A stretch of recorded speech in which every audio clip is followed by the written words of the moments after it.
बोलो लक्ष्मी नारायण भगवान की जय। आज आपको पूष मास के शुक्ल पक्ष की एकादशी की कथा श्रवण कराते हैं। पूष मास के शुक्ल पक्ष की एकादशी 21 जनवरी 2024 को पड़ रही है, रविवार के दिन।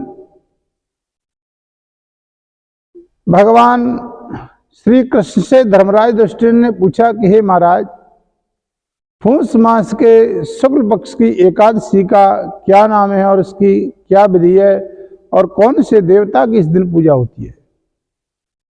भगवान श्री कृष्ण कहते हैं, हे धर्मराज, इस एकादशी का नाम पुत्रदा एकादशी है और इस एकादशी के दिन नारायण भगवान की पूजा होती है। तीनों लोकों में पुत्रदा एकादशी के व्रत के समान कोई व्रत नहीं। ये एकादशी का व्रत बड़ा ही पुण्य फलदायक है। लक्ष्य एकादशी का व्रत करने से प्राणी मनुष्य तपस्वी और विद्वान लक्ष्मीमान प्राप्त होता है। भगवान श्री कृष्ण ने कहा, धर्मराज, तुम्हें एकादशी की पुत्रदा एकादशी की कथा श्रवण कराते हैं, ध्यान पूर्वक सुनिए। एक भद्रावती नगरी में सुकेतु नाम का एक राजा था, राज करता था। राजा बड़ा ही सम्राट था, धनवान था। राजा के सारी संपदा थी, लेकिन राजा के कोई संतान नहीं थी। राजा ने कहा कि मेरे कोई संतान नहीं है। तो राजा ने विचार किया, महाराज, उसको हाथी घोड़े बंधु बांधव कोई भी अच्छा नहीं लगता। राजा के पितर जो कैसे रो रो करके पिंडदान लेते हैं।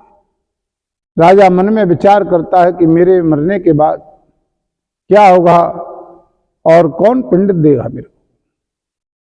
एक दिन राजा ने मन में विचार किया कि धन तो व्यर्थ का है। चिंता करते हुए राजा सब राजपाट को छोड़ करके और जंगल की ओर चला गया। राजा ने वन में प्रस्थान किया।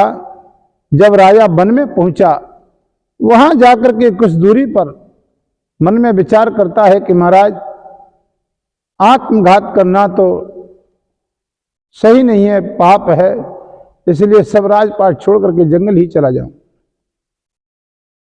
जंगल में गया। राजा ने एक सरोवर के पास पहुंचा। वहां पर हंस और पशु पक्षी हाथी घोड़े वहां पर जानवर विहार कर रहे थे। राजा ने उनको देख करके बड़ा दुख मन में उसकी प्रकट हुआ कि देखिए, मैंने दोपहर का समय था, मैंने इतना पुण्यदान सब कुछ किया और दोपहरी में राजा विचार करता है कि मेरे से ऐसा कौन सा पाप बन गया जिसके कारण मेरे कोई संतान नहीं है। मैंने बहुत से यज्ञ किए, दान किया, तप और पुण्य किया, लेकिन मेरे कोई संतान नहीं है। राजा प्यास के मारे दुखी था। उस सरोवर तालाब के पास पहुंच गया। उस तालाब के पास में, सरोवर के पास में मुनियों के बहुत बड़े आश्रम थे। संत महात्मा तपस्या करते थे। उस राजा ने जाकर के वहां पर तालाब को देखा तो राजा का, महाराज, दाहिना अंग फड़कने लगा।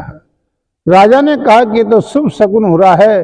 राजा अपने घोड़े से उतरा और जहां पर ऋषि मुनि सरोवर के पास में तप कर रहे थे, वहीं जाकर के प्रणाम दंडवत करते हुए और राजा पहुंच गया। राजा को देख करके ऋषियों ने कहा कि बड़ा तपस्वी राजा है, कि राजन, आप कैसे पधारे और क्या दुख का कारण है। राजा ने देखा कि सरोवर के पास संत महामुनि तप कर रहे हैं। तो राजा ने पूछा मुनियों से कि महाराज, ये आप अनुष्ठान तप कायका कर रहे हैं। कहा कि महाराज, आज पुत्रदा एकादशी है और विश्वदेव भगवान की पूजा कर रहे हैं। राजा ने दंडवत प्रणाम करके मुनियों को कहा कि महाराज, संतान तो मेरे भी नहीं है, मेरे को भी इसकी कोई विधि बताएं। तो मुनियों ने कहा कि राजन, आप ये एकादशी का व्रत करो, पुत्रदा एकादशी का, निश्चित रूप से आपके संतान की प्राप्ति हुई। पति बन सुनी मांग, पुत्र बिन है घर सुना, और दो मुक्ति के मार्ग, दो बिन है दुख दीना। मुनियों ने कहा कि आप ये पुत्रदा एकादशी का व्रत करो और निश्चित रूप से आपके संतान की प्राप्ति हो जाएगी। राजा ऋषियों से सब कुछ पूछ करके वहां से प्रणाम करते हुए चला गया और राजा अपने महल में पहुंचा। वहां पर जाकर के राजा ने विधिवत तरीका से एकादशी का, पुत्रदा एकादशी का व्रत किया।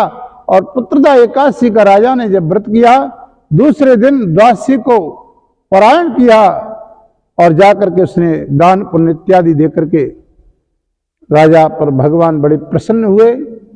कुछ समय के बाद पुत्रदा एकादशी के प्रभाव से राजा की रानी गर्भवती हुई। 9 महीने के बाद एक यशस्वी तपस्वी एक रानी के पुत्र प्राप्त हुआ। सूरवीर पुत्र था, प्रजापालक, वो पुत्र राजा बना और शासन करने लगा। महाराज, ये पुत्रदा एकादशी का कितना बड़ा प्रभाव है। भगवान श्री कृष्ण कहते हैं, धर्मराज, जो भी संसार में प्राणी पुत्रदा एकादशी का व्रत करेगा उसके निश्चित संतान की प्राप्ति होगी। इस कथा को पढ़ने और सुनने से अश्वमेध यज्ञ का फल प्राप्त होता है। नारायणं नमस्कृत्यं नरं चैव नरोत्तमं देवीं सरस्वती व्यासं ततो जयमुदीरये। बोले लक्ष्मी नारायण भगवान की, बोलो वृंदावन बिहारी लाल की जय।